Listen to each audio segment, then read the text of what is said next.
No vaccine, no service?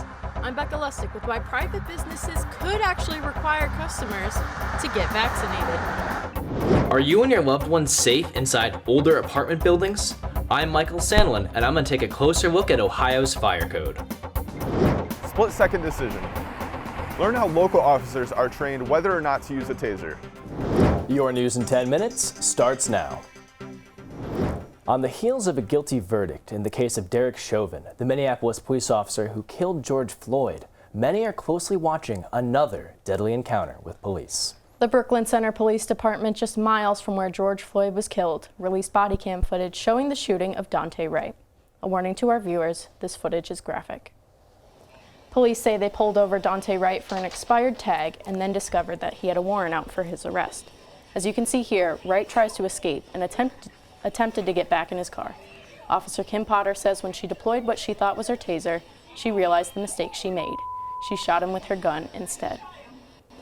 This costly mistake has people asking questions about police and taser training in their own neighborhood.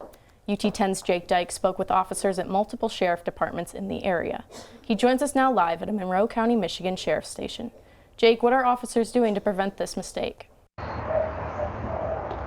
Officers in their area say they have to go through rigorous training to be issued a taser. I talked to local experts to see what officers must endure to make sure they choose the correct weapon in a stressful situation. Tasers are a non-lethal way to subdue the perpetrator, while guns are always intended to be lethal. I spoke to Chief Deputy David Buchko of the Monroe County Sheriff's Department to see what trainees must do before becoming officers to avoid this type of mistake.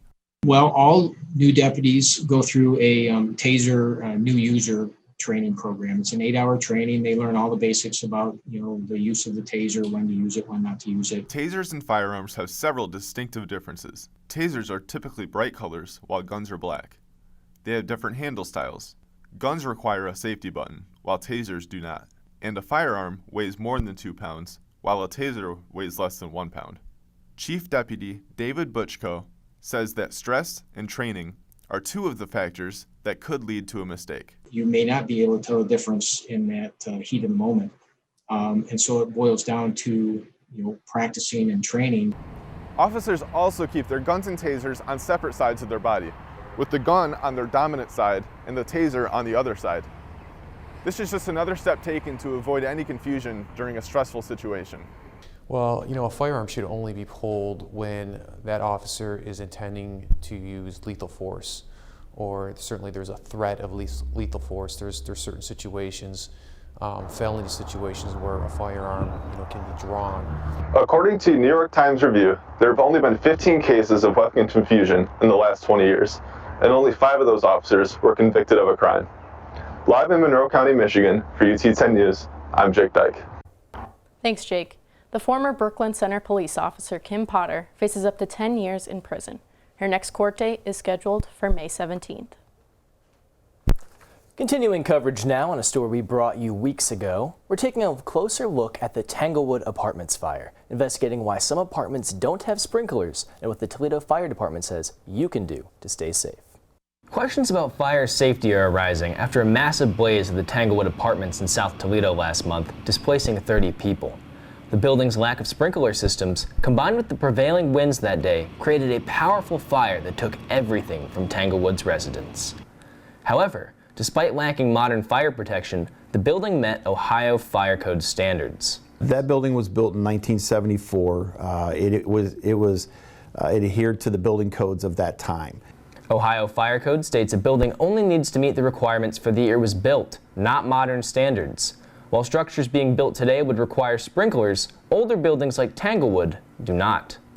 A sprinkler system is incorporated into a building as it's being built. To be able to put that in afterwards, again, the cost would be astronomical, and even if you could engineer that, I don't know if you could engineer that in some of the buildings. Sprinklers were first introduced to the Ohio Fire Code in 1979, meaning that buildings built before then probably don't have them. However, for people moving into those older buildings, there are still ways to stay safe. Make sure, again, you have working smoke alarms in the area that you're at. Make sure you know the exits, make sure you know how to get out, maybe have some safety devices within your own area of living.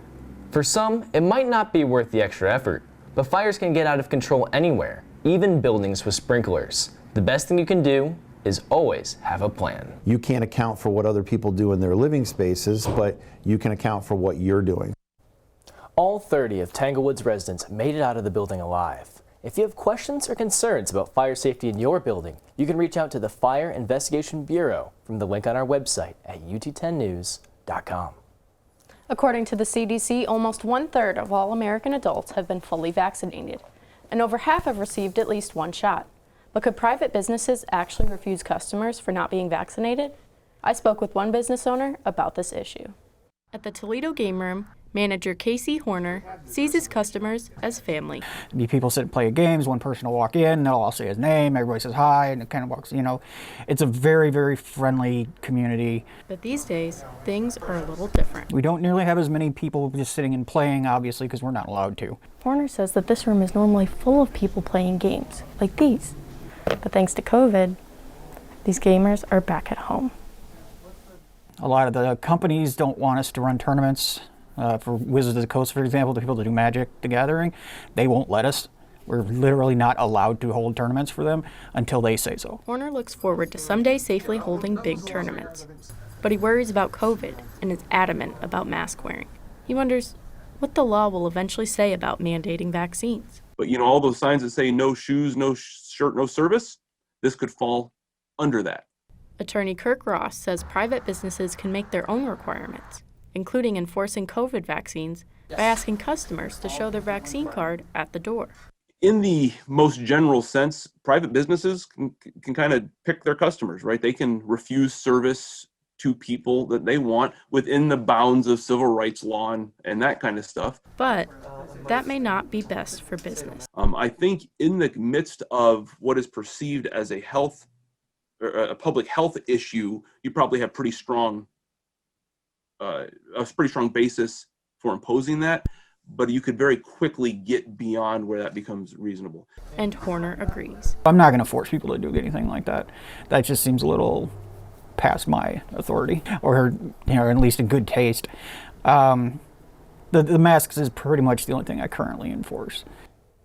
In the Ohio House, a bill called the Vaccine Choice and Anti-Discrimination Act is waiting to be voted on. It makes sure those who do not want to get vaccinated are able to enter businesses. This fall, UT implemented over 300 hand sanitizer dispensers around campus to keep students and faculty safe. But are these dispensers still full?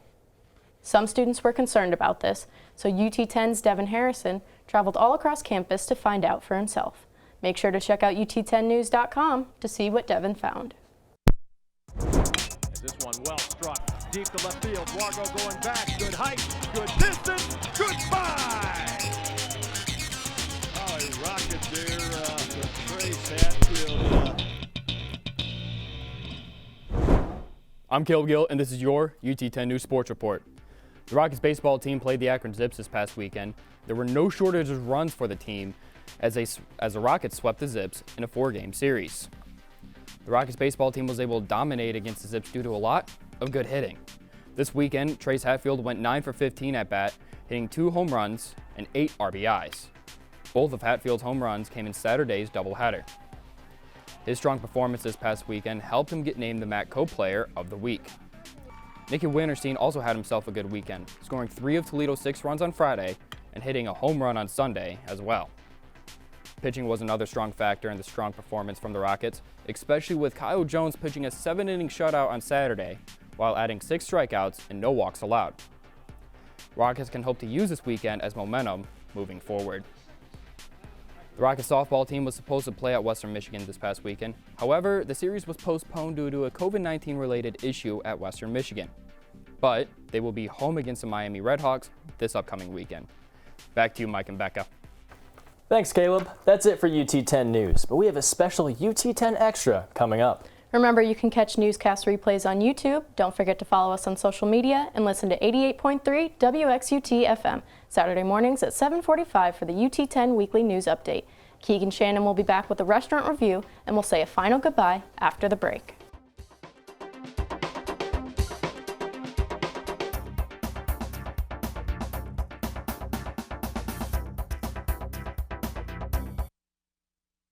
Let's say you're someone like Hannah, bright, resourceful, ready to go. You check out fill-in-the-blank State University, and you feel, well, a little lost.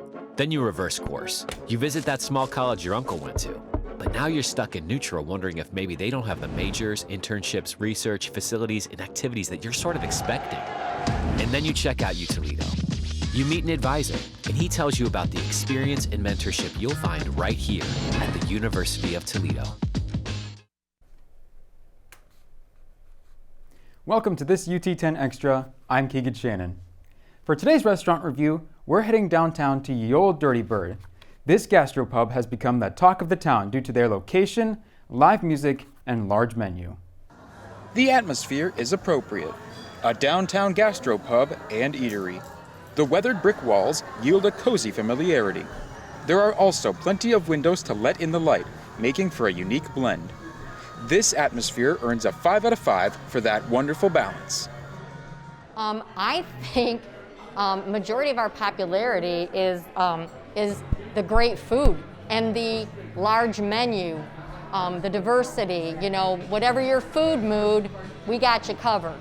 There's a lot of favorites. There is not just one. Our smoked Gouda mac and cheese is popular. It's a signature dish. The fries have a perfect golden hue with the occasional darker end. The mac and cheese looks beautiful as well.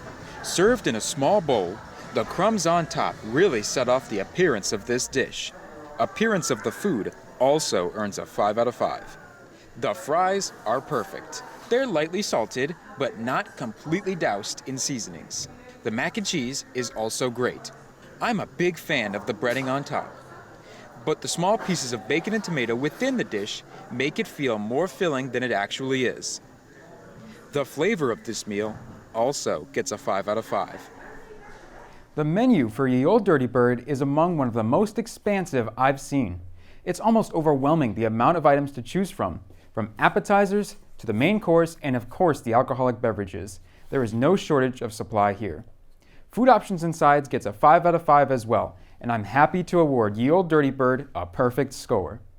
Thank you for watching this final UT10 Extra restaurant review.